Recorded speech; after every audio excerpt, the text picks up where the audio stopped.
Thank you for being here. So I've just briefed the United Nations Security Council on the humanitarian catastrophe caused by the war in Sudan. The level of hunger, forced displacement and humanitarian need are beyond any other crisis on the international agenda. Siege tactics, the obstruction of humanitarian aid and direct attacks on civilians are causing unconscionable harm. This truly is a war on people without regard for civilian lives. Médecins Sans Frontières is an independent organization that provides medical care in 11 of Sudan's states on both sides of the conflict and according to humanitarian principles. Our message today to the Council is that the war in Sudan cannot continue to be waged with a shameless disregard for civilian lives.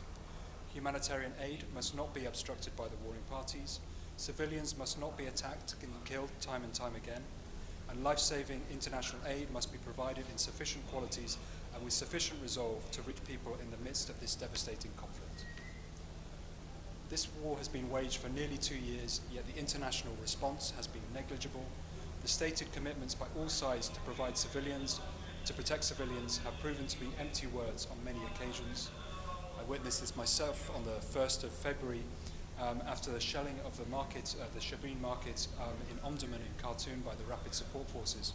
The emergency department of Al Now Hospital, which Médecins Sans Frontières supports, struggled to care for the wave after wave of catastrophically injured men, women and children. That same week, the Sudanese armed forces bombed a peanut factory and civilian neighborhoods in South Darfur, overwhelming the Nyala teaching hospital with casualties.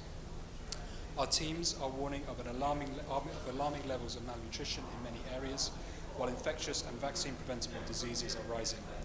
The coming rainy season underlines the urgency of ensuring that people in Sudan receive food and medical supplies in the coming weeks, before roads become impassable and levels of hunger rise further. I am here to underline the urgency for everybody with the influence in the war of Sudan to ensure that this stops. Thank you, Michelle from Reuters. I wanted to ask you about, first of all, the US cuts to aid. What kind of impact has that had on the sort of overall response within Sudan? And, are there enough aid agencies, I guess, working in Sudan at the moment, given the problems that you raised in the Council? Well, there wasn't enough aid agencies working in Sudan before these cuts came into play, and I think we can only assume that the cuts are going to further damage the humanitarian situation in Sudan.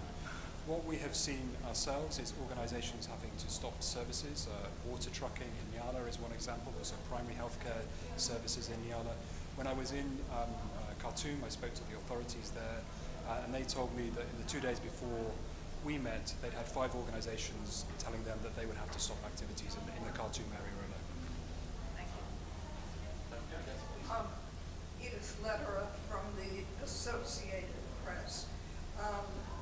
Your remarks were very hard-hitting at the Security Council for passing resolutions without doing anything to ensure that they were implemented.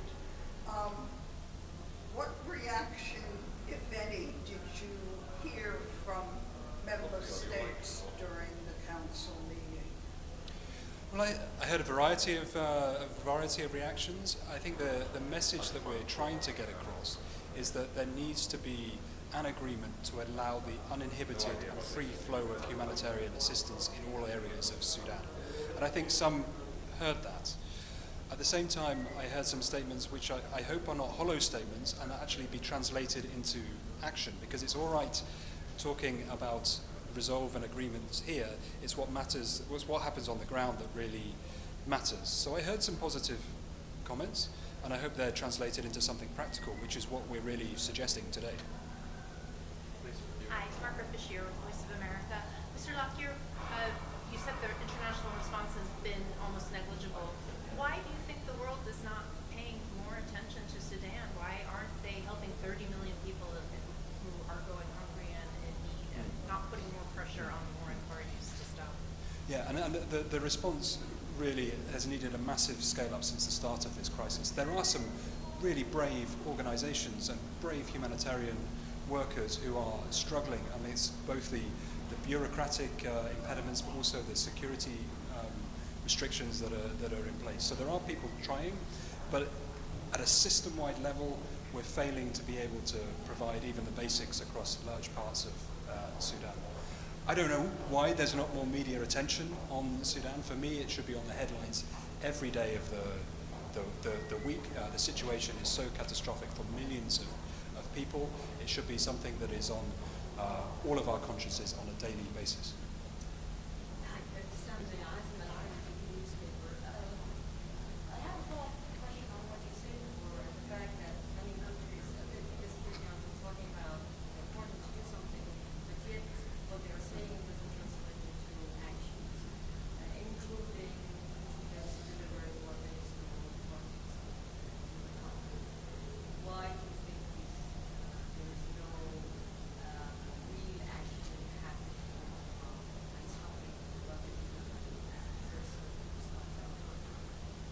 I don't think I made a comment on that precisely. I mean, what we're saying is that there needs to be a clear agreement to allow a flow of humanitarian assistance to come in.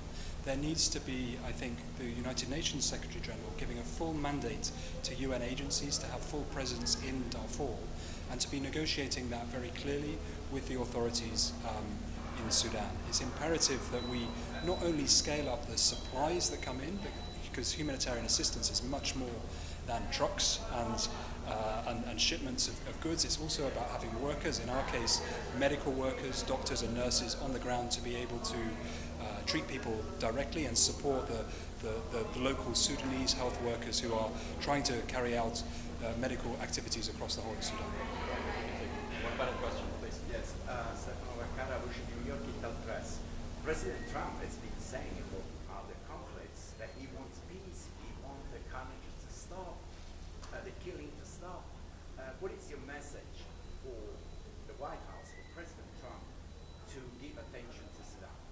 I mean, I think the message is the same as the message that we've been giving today. We need a dramatic and urgent scale-up of humanitarian assistance.